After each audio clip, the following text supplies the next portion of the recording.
Shalom, selamat pagi Bapak Ibu Saudara yang dikasihi oleh Tuhan Yesus. Pagi ini kita bersama-sama merenungkan satu bagian firman Tuhan dengan judul Kuatkanlah Hatimu, terambil dari kitab Kisah Para Rasul 23 ayat 11. Demikian bunyi firman Tuhan.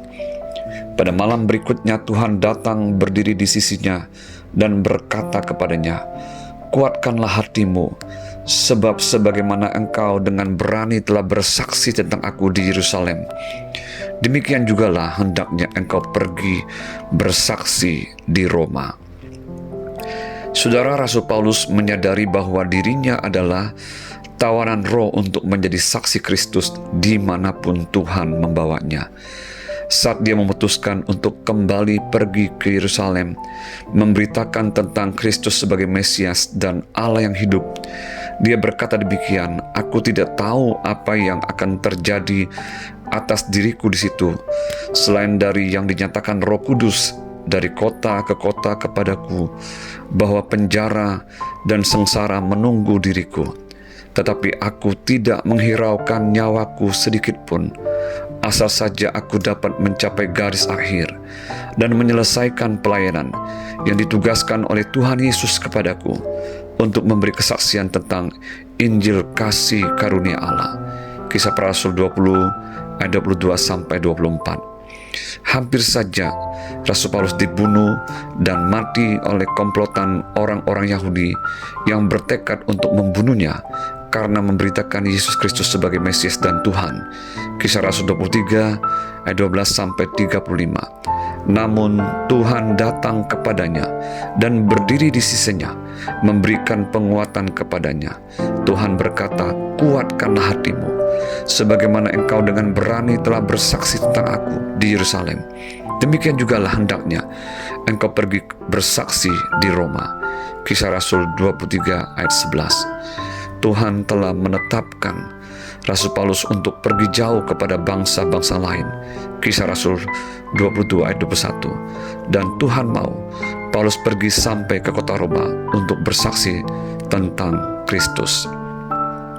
Saudara, saat kritis terjadi dalam hidup kita sebagai orang percaya, apalagi bila kita hidup benar dengan memiliki hati nurani yang murni di hadapan Allah, Kisah Rasul 23 ayat 1, maka percayalah, kita tidak akan pernah sendiri dan dibiarkan. Tuhan sendiri yang akan menopang dan menguatkan kita. Dialah yang akan menuntun langkah hidup kita sampai kepada destiny, tujuan yang telah Ia tetapkan di dalam hidup kita. Seperti halnya destiny Paulus adalah diutus kepada bangsa-bangsa lain untuk menjadi saksi kepada bangsa-bangsa non-Yahudi. Tuhan tidak mengizinkan dia mati di Yerusalem oleh orang-orang Yahudi, namun Tuhan membawanya sampai ke kota Roma untuk siap juga menjadi saksinya, bahkan di depan para pembesar di kota tersebut. Bagi Paulus, yang terpenting dalam hidupnya adalah untuk mencapai garis akhir dan menyelesaikan tugas pelayanannya seperti yang Tuhan telah suruhkan kepadanya. Seperti dalam Filipi 4:13 dia berkata, "Segala perkara dapat kutanggung di dalam Dia yang memberi kekuatan kepadaku."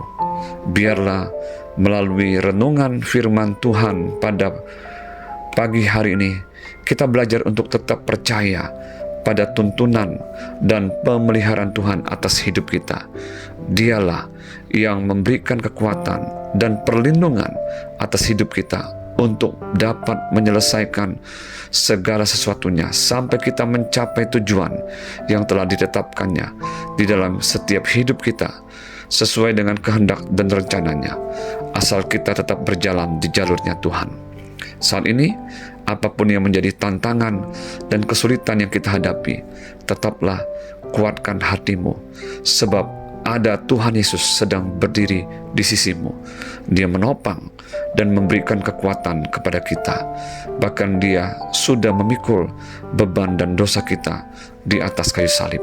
Biarlah kita juga berkata seperti Rasul Paulus berkata, "Segala perkara dapat kutanggung di dalam Dia yang memberi kekuatan kepadaku." Selamat pagi, selamat hari Minggu, selamat beribadah. Tuhan Yesus memberkati kita semua. Amin.